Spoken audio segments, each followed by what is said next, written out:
Assalamualaikum warahmatullahi wabarakatuh. Kita bertemu lagi di Battle Boom Talk edisi ke-7.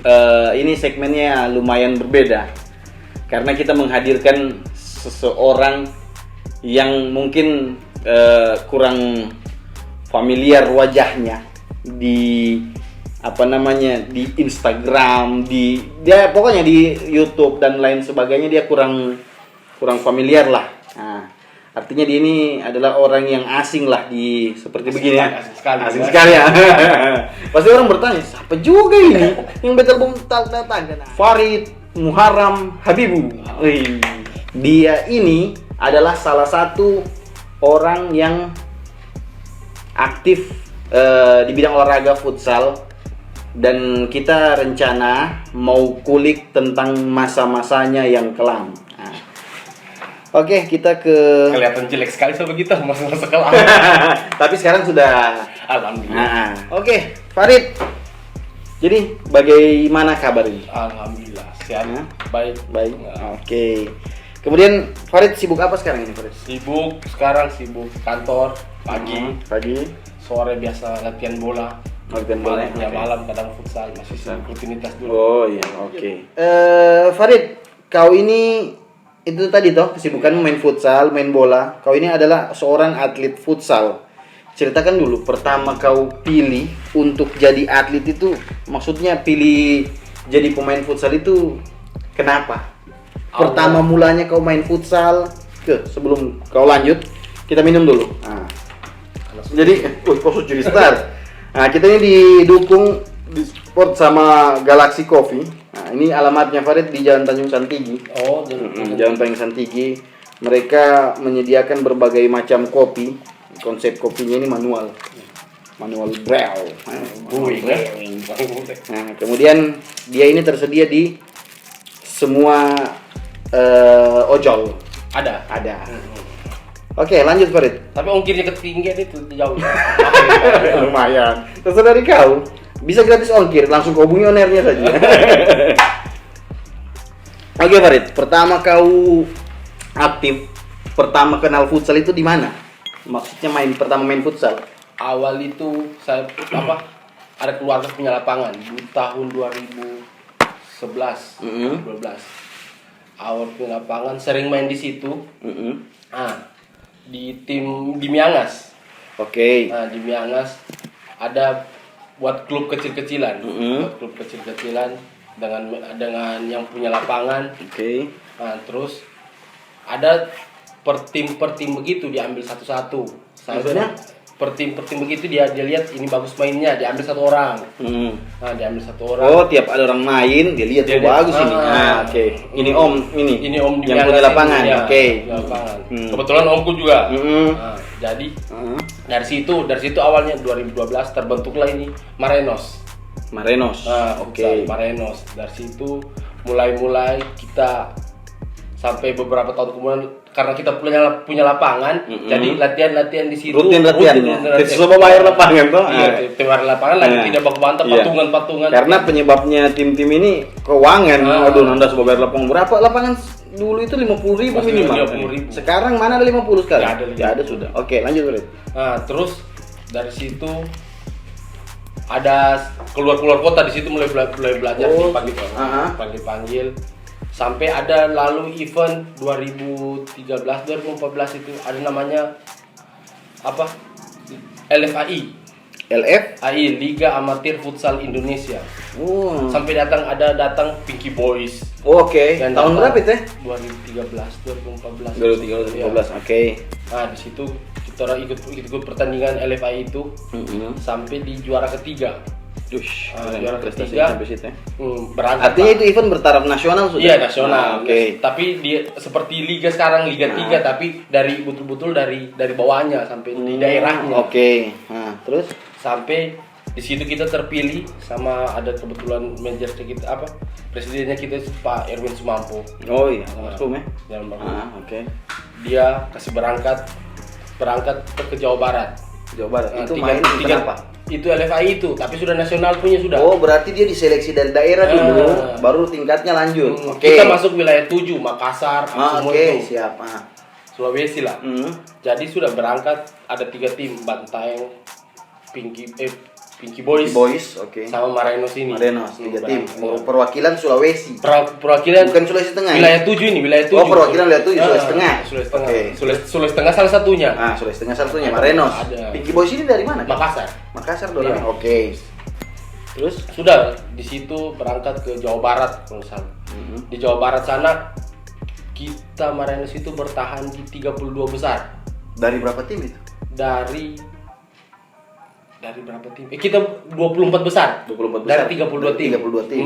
Oke, artinya sesi penyisian di atau sistem langsung gugur?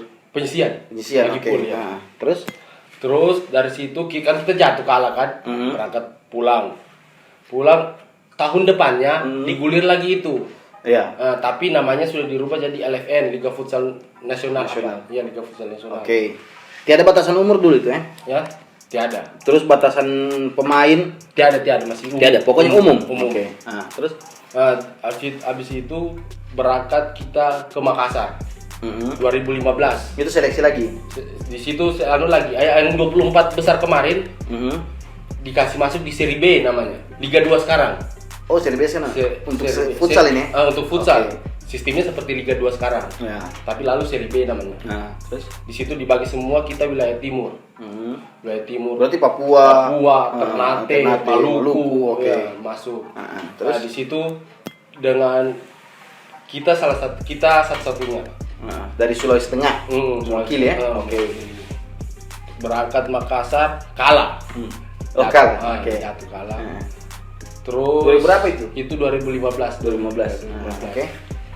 Di situ awal saya keluar main futsal, keluar daerah. Terus sampai ada lagi terakhir saya paling tinggi itu Prapon. Oh, sempat Prapon. Iya, sempat. Manado. Praponnya di Manado. Tuan Praponnya di rumahnya. Manado, Oke. ya, tuan rumahnya untuk seleksi Seksi PON. untuk PON ya. Iya. Itu jatuh di Situ kalah penyisir. Di situ 4 tim. Kendari, Manado, kita sama Gorontalo. artinya Marenos ini salah satu wakilnya Sulawesi Tengah pada zaman dulu. Waktu itu Dulu, ya. iya. Oke, berarti Farid ini orang yang pernah mewakili Sulawesi Tengah di bidang futsal. Sempat di puncak lah, tapi Sempat di puncak. Oke, kemudian kau ini main futsal posisimu apa? kalau saya kiper. Nah, Kiper. biasa orang ini paling gampang jadi kiper. Kalau kita masih anak-anak, kau gawang. Iya, Tuh, bagus tunjuk-tunjuk. kenapa? Biasa, saya mau jadi striker, saya mau cetak gol. Kenapa kau mau jadi gawang? Apalagi Jadi futsal gawang. ini. Apalagi futsal. Dekat bola aja. Jadi betul lah, iya. Baru sama keras betul sakit tuh. Dia kena mata. Kenapa? Aduh, sakit betul. Nah. Cuman saya rasa jadi kiper lebih melawan. Maksudnya lebih melawan. Semua bisa kita marah orang. Oh, Karena artinya kita bisa melihat- kan? Walaupun kita bukan iya, kapten, walaupun kita bisa. bukan kapten. Kau milih kok. Kita lihat orang yang muncul sama. Oke, bisa marah ya. Bisa marah orang. Oh itu ya. Memang kau ini pemarah orangnya. Tidak juga sih. Karena kau suka pemarah. Terus, Farid pernah juga buat usaha. Iya. Katanya pernah buat usaha. Kopi-kopian. Di kopi-kopi juga begini, yang manual brewing juga. Sekarang dulu. Dulu saya buat di Miangas. Di Miangas. Sama ada sepupu satu kaliku. Kita buat sama-sama roller coffee di Miangas itu. Oh, sekarang masih ada. Kalau sekarang Setiada roller Roller coffee. Setiada. Tapi Oke. saya buat sendiri di Tinggede. Di rumah, kebetulan rumah nenek, jadi namanya rumah nenek. Rumah nenek, nama kedai kopi Rumah Nenek. Iya. Oke. Kemudian langsung saja kita ke intinya. Ini orang penasaran. Kenapa? Apa? Bukan itu mau dengar ini. Apa juga Fargo gitu kan? Ini Farid ini. Intinya dia ini Hmm. salah satu orang yang berprestasi mewakili Sulawesi Tengah di bidang futsal. Nah, kita mau bahas ini kenapa sampai Battle Bumtal tertarik untuk datangkan dia hadir di sini. Kita mau buat edukasi untuk teman-teman yang masih menggunakan narkoba. Nah, Farid ini adalah salah satu pelaku. Dia ini pecandu. Kau ini bukan penjual. Bukan. Kau bukan penjual, tapi pecandu. Candu. Pemakai ya? Pemakai. Pemakai yang kecanduan. Oke. Korban penyalahgunaan. Korban penyalahgunaan narkoba. Langsung saja kita ke topiknya. Kita mau bahas dulu ini, Farid. Masa kelamu yang buat kau sampai terjerumus di barang terlarang itu. Dari mana kau kenal pertama? Itu pertama pergaulan. Saya awalnya itu lingkungan ya. saya tinggal di lingkungan yang satu langkah dari rumah itu sudah ketemu Gerbongnya. rumah bandar. Tapi dulu belum besar. Dulu belum besar. Pertama kau kenal itu barang kapan? Saya pemakai. Kita bicaranya dulu narkoba yang dari tingkat rendah dulu. Pertama namanya sentuh narkoba itu kapan? Saya pakai pertama itu 2009 masih sekolah. Bukan belum nota aja. Oh, THD ya? Masih THD. TKG, oke. Yang dingin tangan kan. Oke. Awal 2009. Makanya kau waktu sekolah sering tidur di lapangan sendiri ya? Ya, gitu. Oke, ya terus 2009 terus saya ganja juga. Pernah coba ganja juga. Coba ganja. Terus yang parahnya lem, anak pernah coba juga lem. Pofox, Pofox gimana sih Pofox itu? Apa juga? Apa? Saya anak-anak gimana itu? Coba. Ada nalangu jadi ya maksudnya. Dia serang langsung saraf, Bay. Jadi langsung kau tarik dia. Langsung lewat begini, kau rasa itu di otakmu itu. Tengging dia memang. Iya. Oke. Kau rasa memang di otakmu seperti ada apa terbang, naga terbang begitu. Kalau kita mau Fox. Oke. Terus Fox yang parahnya saya di 2012 kenal sabu. Sabu. Oke. Apa bahasa anunya itu? Bahasa narkotikanya? Memang sabu-sabu. Metapetamin. Oke. Metapetamin. Oke. Kemudian dari mana pertama kau kenal itu, Farid? Pertama lingkungan. Maksudnya teman. Ya habis kau kenal, kemudian kenapa kau mau coba itu? Dulu kan kita ini masih kecil, kita tahu ini narkoba ini teh bagus sebenarnya. Artinya sebelum kita sentuh narkoba, ini teh bagus. Sudah kita tahu. Mungkin saya belum terlalu sadar belum sampai edukasi itu bahaya belum main narkoba. Mungkin ada sudah masuk. Ya, artinya sudah ditahu kalau narkoba itu bagus. Oke. Itu bicaranya orang yang tidak mau pakai sebenarnya. Kalau orang berpakai dia orang saya tahu lah bagaimana. Kalau orang kita biasa edukasi begini. Kamu tidak tahu enak itu barang. Enak memang itu barang. Cuman dampaknya yang tidak enak. Dampaknya yang tidak enak. Berarti jangan pernah sentuh narkoba kalau kamu orang belum tahu rasanya. Narkoba enak. Tapi dampaknya. Nah, ini yang kita mau bahas dengan Farid. Dampaknya gara-gara dia kena narkoba, dia ini orang yang berdampak sekali dengan narkoba. Kemudian lanjut Farid. Pertama aku kenal, kemudian apa yang terjadi?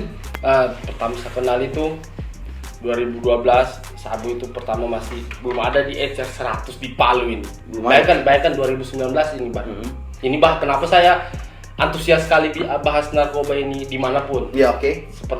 Seperti saya sempat rehab di tahun 2020. Oke. Kemarin saya 2021 ya saya masuk rehab Januari. Kenapa saya support antusias sekali dengan narkoba ini? Bayangkan 2019-2020 Bang, Sulawesi Tengah itu masuk di urutan 4 penyalahgunaan narkoba se-Indonesia. Urutan keempat Sumatera. Baik urutan keempat. Parahnya itu Kota Palu. Paling parah Kota Palu. Se-Indonesia. Sulawesi Tengah paling parah Kota Palu. Terus? Nah, di situ saya mulai aktif di kantor di BNN. Jadi akhirnya kau rehab. Saya rehab di rehab saya itu Januari 2021. Januari 2021 kau rehab. Kenapa kau sampai bisa rehab, Pak? Begini, pertama itu saya kasih tahu dulu, pecandu itu Bang ada 3. Kalau menurut saya, saya dengan edukasi juga, kalau menurut saya pecandu itu ada 3. Pertama itu dia awalnya coba-coba. Awalnya coba-coba. Di coba-coba ini bisa dia tidak terus pakai, atau dia terus pakai. Dicoba-coba. Antara dua ini. Dari coba-coba. Dicoba-coba dia entah kayaknya tidak enak itu Bang. Ya, saya pribadi saya pernah coba. Memang saya cuma coba-coba. Tapi 1 kali habis itu sudah pernah sudah. Itu. Kenapa dicoba-coba? Bukan pencitraan memang 1 kali saya coba sabu, 1 kali saja. Iya.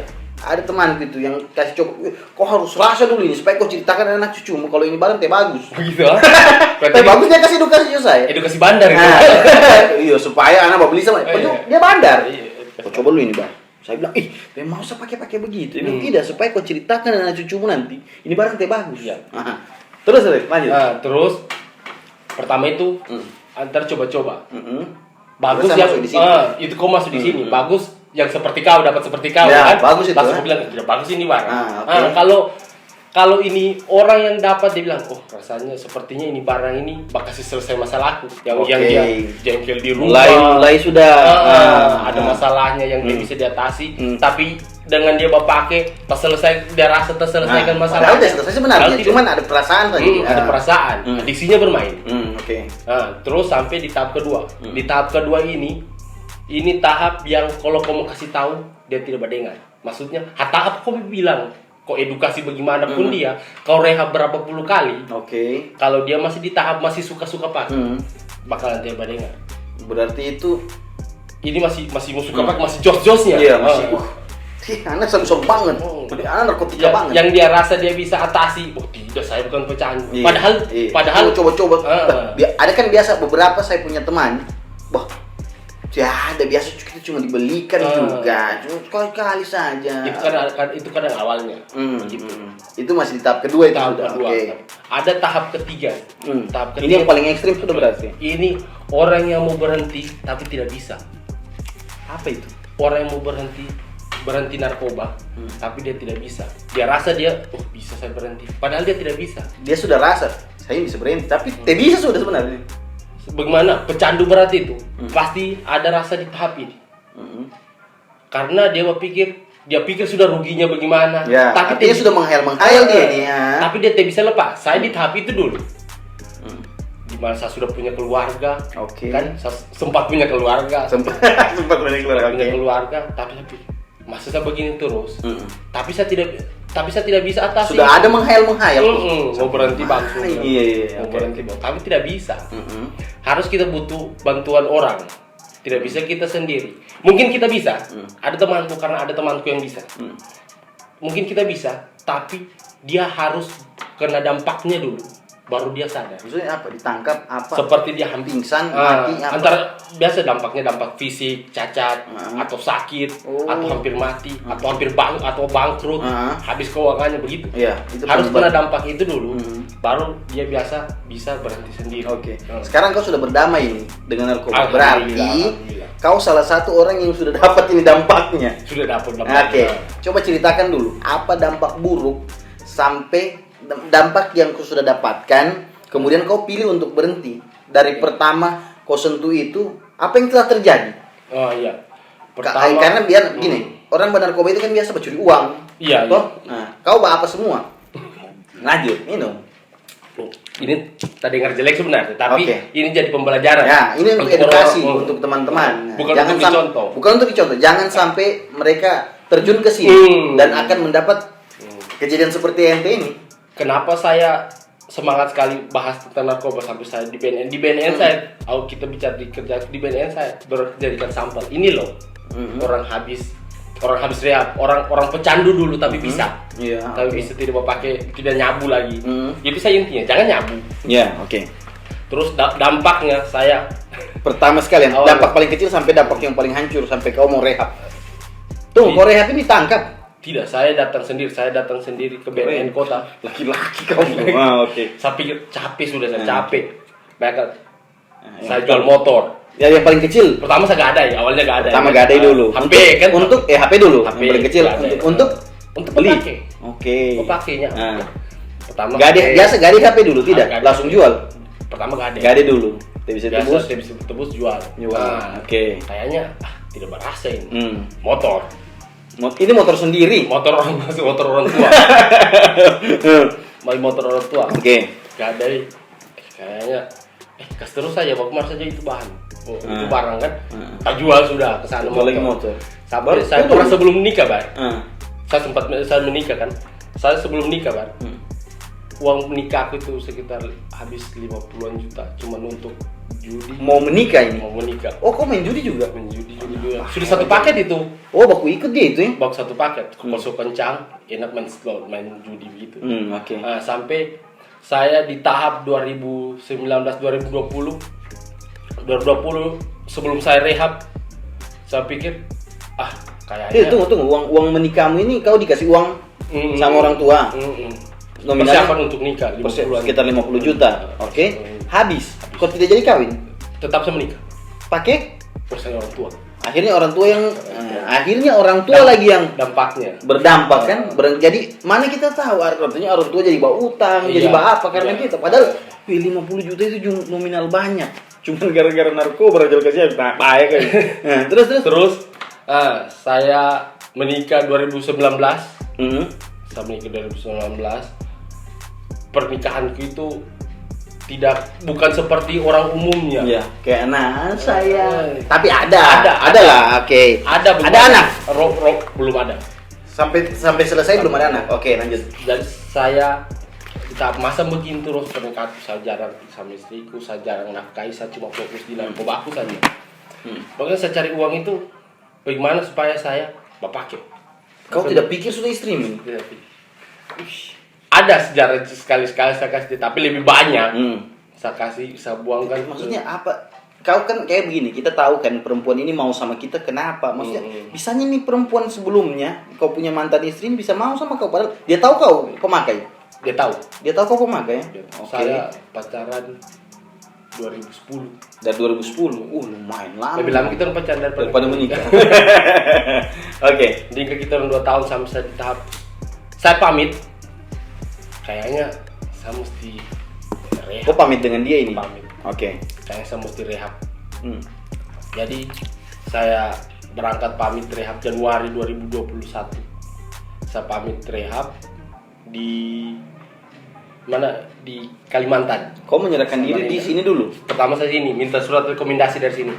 Oke, pertama kau ini menyerahkan diri di sini, di Palu? Iya, saya datang ke kantor BNN kota. Saya datang, Pak, kayaknya saya butuh bantuan. Saya minta rehabilitasi. Kalau bisa berangkat sekarang atau besok dikasih berangkat saya.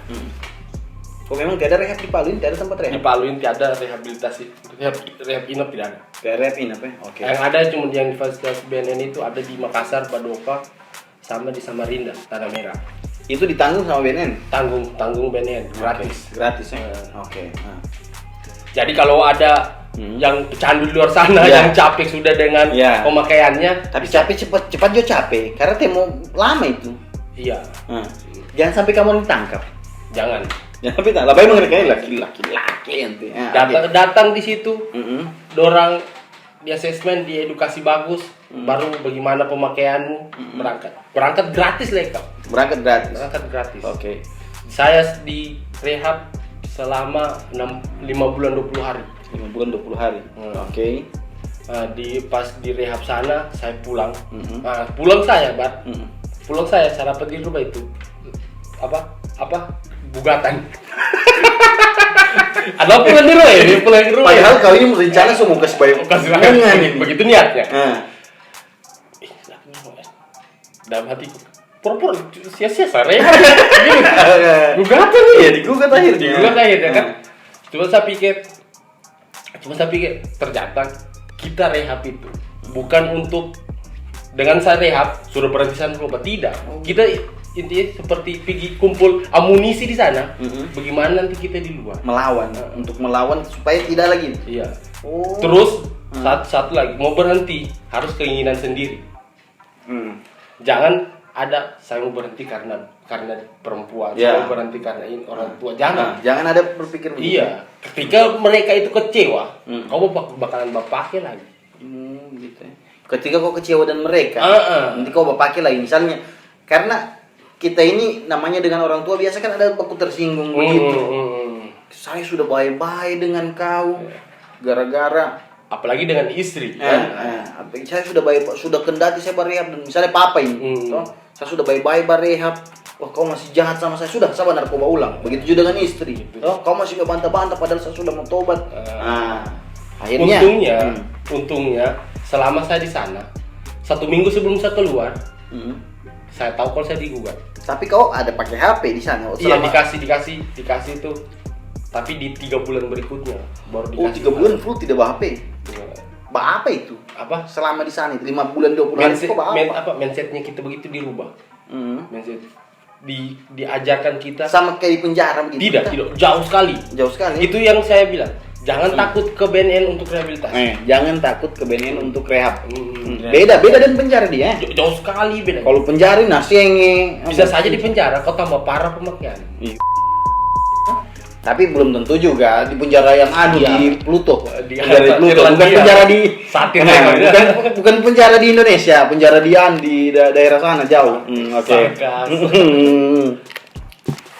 Jadi saya direhab itu di cara mengalihkan. Oke. Karena kita di dalam itu kita di luar nanti. Tidurnya bahasa Farid. Base. Dijamin apa? Makan 1 hari 3 kali, diatur itu jam 6:30. sarapan dulu. Sarapan jam hari 1 kali. jam 6:30. Oke. Dengan habis zuhur dan habis maghrib. Makan gitu.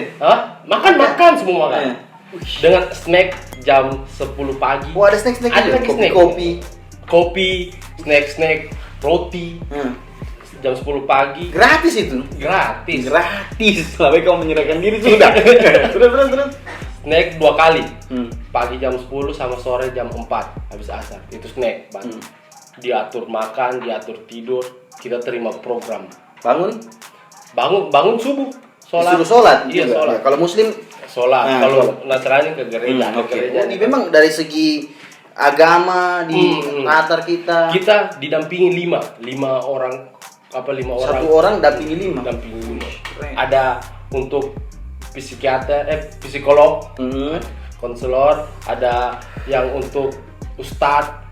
Oke, segi yang orang gizi sama dokter. 1 hari itu 5 orang. Sakit kuku langsung dibawa ke GDK. Oke. Di sana saya selama bahkan saya apalagi 25 kilo nih badan saya. Keluar saya 70, masuk pertama saya 75. Keluar saya Juni itu berat tuh 96 berapa. Memang sejahtera ya. Enak memang tiada dibilang penjara, dipukul. Kita merokok. Merokok tidak dikasih. Oh, memang tidak dikasih merokok. Di rehab rokok memang juga. Iya, maksudnya untuk segi kesehatan kita dilarang. Dilarang semua. Oke. Enak sekali berarti di di rehab ini ya. Enak. Maksudnya untuk fasilitasnya enak, didampingi, di kamar dia per orang atau ada ruangan begitu, ruangan. Iya, maksudnya satu ruangan kita ada berapa orang? 4 orang begitu. 4 orang dikasih bed. AC. Makan tanggung, semua apa mau baju, musik kayak gitu, apa semua kebutuhan. Memang kau bawa baju di badan? Bawa ada dikasih. Bawa baju putih ada dikasih. Iya, maksudnya bawa kau dari rumahmu ke BNN bawa baju di badan. Baju bagantimu selama 5 bulan dibelikan baju, digantikan baju. Iya. Bisa ditanggung negara. Negara tanggung kamu kalau mau bertobat. Nah, bahaya le. Enak sekali berarti ya. Kalau makanya pas banyak orang banyak orang sekarang ini mereka pikir saya dengan kita masuk rehab berarti kita mengakui kalau kita ini pemakai. Kau paham tidak? Belum. Begini. Kalau dulu sebelum kita rehab, sebelum saya rehab, orang masih kira-kira saya Farid itu bapak barangkali. Kan? Dengan saya rehab, bapak betul buktinya dia rehab. Jadi banyak orang takut rehab karena malu. Karena malu. Stigma masyarakat. Jadi tahu betul. Karena jarang ini pemakai mau ditahu. Bagaimanapun busuk ini barang tetap akan tercium. Dia malu dengan pengakuan kalau dia pecandu. Malu dia. Malu. Siapa saja pasti malu. Cuman itu konsekuensi resiko yang kita buat. Seperti saya cerai 1 tahun lalu. Ya konsekuensi yang saya terima karena saya pakai dampaknya itu yang saya kasih istriku, saya kasih keluarga. Ini artinya kita menerka-nerka saja, mungkin istrimu sudah malu. Mungkin karena sudah ditahu orang ini karena sebelumnya kan dirahasiakan, mungkin istri pasti menutupi kekurangannya suami sebusuk apapun. Saya sampai di tahap saya pulang rehab kan, ada kebetulan acara dekat rumah, seperti acara tahlilan begitu kan. Saya lewat di tengahnya orang tua, keluarga semua kan, tengahnya orang tua itu ditunjuk pakai mulut. Bayangkan di mana harga diri mikir ditunjuk pakai mulut. Itu tuh top sabu-sabu. ditunjuk begitu enggak? Padahal sudah pulang habis rehab. Jadi di situ saya. ini stigma yang harus sampai bisa larang. Iya. Saya tidak bisa hidup. Jadi di situ saya belajar, tidak bisa saya hidup mesti harus orang mau saya begini, saya mesti begitu, tidak bisa. Nah ini Farid, ada pertanyaan ini dari salah satu. Coba sini. Pertanyaannya, menurutmu selain kecanduan, apakah barang ini mudah ditemukan, makanya masih banyak pemakai? Nah kan dulu saya waktu dulu itu 2014 Farid. Jarang orang pakai sabu-sabu itu jarang. Karena mahal dulu. Masih pakai 300-an. Iya, minimal sekali, murah sekali 300. 300 ya. Nah, jadi sekarang ini itu apa tadi? Bagaimana tadi? Bilang aja. Karena mudah ditemukan. Iya. Barangnya jadi makanya banyak yang. Nah, kenapa sampai sekarang masih ada orang pakai? Kenapa itu? Itu sama seperti pertanyaan tadi, memang kayak kalau di Palu sini sekarang kayak kaca. Gampang sekali dapat dia memang. Kenapa tidak terus begini? Kenapa tidak selesai nih? Apa? Maksudnya kalau itu gampang didapat berarti. Tapi saya sejujur pernah saya ke satu tempat itu, gerbongnya itu. Ini penonton ini so tahu ini tempat di mana. Apalagi orang Palu juga kan? Nah, orang Palu, kamu tahu nggak di mana? Tapi dia ini bukan di dalam, di pinggir. Iya. Ya bukan daerahnya, pokoknya dia jalan raya. Iya. Saya masuk dalam tiga sakram sana. Nah, saya masuk. Saya ini ada orang mau ketemukan. Saya cari nih orang dan jadi saya begini dan mau cari orang. Ada satu orang laki-laki begini ya. Saya, kenapa ini orang? Tapi saya sudah mindset memang. Iya. Jangan jual. Cuman saya langsung iya, ada saya cari, ada cewek-cewek pirang rambutnya. Saya cari itu cewek. Tidak sini duduk sini. Oh gitu. Memang begitu itu. Kalau kau dekat di sana, kalau apa pemakai memang yang mau beli, paling kita dekati cuma dia tanya yang berapa. Gitu. Oh, dia berarti saya mungkin dikira sudah ada di situ. Oh, lagi sudah ada di situ yang berapa. Gitu. Sisa barter di situ. Saking gampangnya didapat di sini tuh. Berarti sebenarnya polisi bisa saja pakai sistem begitu kan? Iya. Ini sarkas, kita tidak tahu gitu permainan di mana, kita tidak tahu. Kita awam, saya cuma pecandu pemakai. Ketika ada saya beli, ketika ada uangku saya beli dan saya pakai. Sistem-sistem di dalam sana itu saya tahu. Itu urusan pemerintah, urusannya bandar, urusan dorong. Tapi yang saya edukasikan ini apa? Mau sampai kapan kamu begitu? Kalau mau dihindari nih barang tidak bisa dihindari. Tinggal dari kita sendiri memang. Ini barang ada terus. Iya, ada bakal ada terus. Sama kayak ganja, dia muncul sendiri dia. Kalau ganja di Palu sini tak tutup sama itu. Oh, kan turun rating dia. Turun rating. Tapi mungkin ada penikmatnya ganja. Tingkat paling tinggi narkoba ini untuk sekarang apa? Maksudnya tingkat kalau ditangkap. Kalau yang saya tahu ya, di bawah kalau kita dapat pikir begitu, di bawah pemakaian berapa setengah G kalau nggak salah itu. Setengah G itu berapa? Ada pasalnya itu, kita wajib G itu apa maksudnya? Gram. Oh, dia G itu gram. Gram. G maksudnya. Iya, G. Oh, setengah G. Oh, G itu. Saya baru tahu itu G itu. Kalau biasa 1 G dulu. Oh, G itu bahasa Inggris. G. Wah. Gaul lah. Gaul lah. Ternyata gram. 1 gram. Oh, ada setengah gram. Seperempat G. Seperempat 0,25. Itu berapa itu kalau 0,425? 0,25 berarti seperempat. Iya, berapa harganya waktu kau beli dulu? Kalau 300-an, 400 lah. Sekarang 400 di sini. yang paket 50.000 itu apa? Ada kan biasa. Cuma satu dua kali itu anak SMP banyak gitu. Ada 50.000 so ada kan sekarang? Gak tau lah sekarang. Terakhir kau ada? Terakhir saya ada. Paling murah berapa? Paling murah itu 50.000. 50.000 memang dia. 50.000 paling murah. Itu paling 1-2 kali isap lah. 1-2 kali isap. Tapi bakalan berkepanjangan itu. Akhirnya beli lagi. Ada yang saya dapat orang masih apa? Dia bohong dirinya sendiri. Maksudnya dia bohongi dirinya sendiri. Wah, tidak apa-apa saya pakai begini. Saya bilang pakai kenapa juga ya. Saya. Dengan lamanya kau pakai, bertambah juga itu apamu kapasitasmu itu pakai. Maksudnya takaran-takarannya itu bakalan bertambah.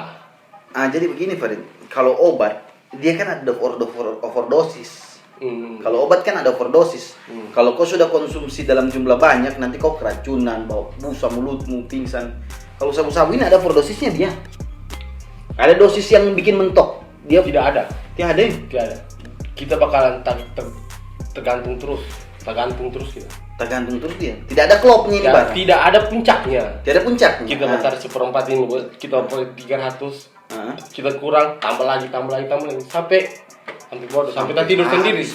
Sampai tak tidur sendiri. Uang habis. Sampai uang habis. Nanti Ada habis uang, pengangkat lagi, curi lagi. Jadi saya banyak kemarin pengakuan dengan klien-klien teman-teman yang mantan pecandu. Kebetulan saya jadi fasilitator di BNN. Jadi saya dampingi teman-teman yang ikut rehab jalan. Oh, ada yang rehab jalan di Palu. Saya bilang sama orang, walaupun uangmu itu satu gunung, kalau kau masih nyabu, bukan cuma gunungnya habis, dengan tanahnya kau gali ke dalam itu bambu carinya. Itu bahayanya dampaknya. Bahkan ada yang lebih penting sabu daripada susu anak. Sampai begitu. Ada pertanyaan lain lagi? Jadi sekarang aktif jadi fasilitator untuk NAPSA, narkotika dan psikotropika ini, zat adiktif ini. Ya masih bergelut-gelut di situ lah, urus sama-sama pecandu. Jadi saya ini ada sama-sama teman mantan pecandu. Jadi Kalau yang habis rehab juga? Habis rehab, rata-rata yang habis rehab. Ada saya buat grup yang kita pelajari di rehab sana, yang mantan pecandu. Siapa tahu ada yang mau ikut setiap malam Sabtu biasanya. Biasanya ada Zoom meetingnya biasanya, jangan yang kalau tidak bisa datang bisa ada Zoom meetingnya. Okay. Untuk semua mantan pecandu. Di situ kita berbagi apa masalahmu, kenapa kau sampai pakai ulang. Cuman ada biasanya jeleknya. Orang berpikir dengan dia rehab habis masalahnya, kelar urusan, saatnya pakai lagi. Padahal tidak. Sebenarnya justru habis rehab itu tantanganmu sebenarnya. Tapi bukan kau di sudah dalam punya rehab. amunisi. Kau sudah punya amunisi di dalam rehabilitasi. Dulu belum ada amunisimu. Oke. Makanya ini kenapa dibilang penyakit. Oh, itu salah satu penyakit. Penyakit adiksi. Karena ini tidak bisa sembuh. Kita orang pecandu ini tidak bisa kita terus sembuh. Penyakit yang tidak bisa sembuh ini kecanduan ini. Oke. Kenapa saya bilang tidak bisa sembuh? Ini penyakit ini cuma bisa pulih. Karena bakalan muncul ada trigger keinginan bakal mau pakai. Ada berapa konselorku di Tanah Merah yang 2 kali rehab, 3 kali rehab, tapi sudah jadi konselorku. Oh, berarti keinginan ini, kau masih ada keinginan kira-kira gini?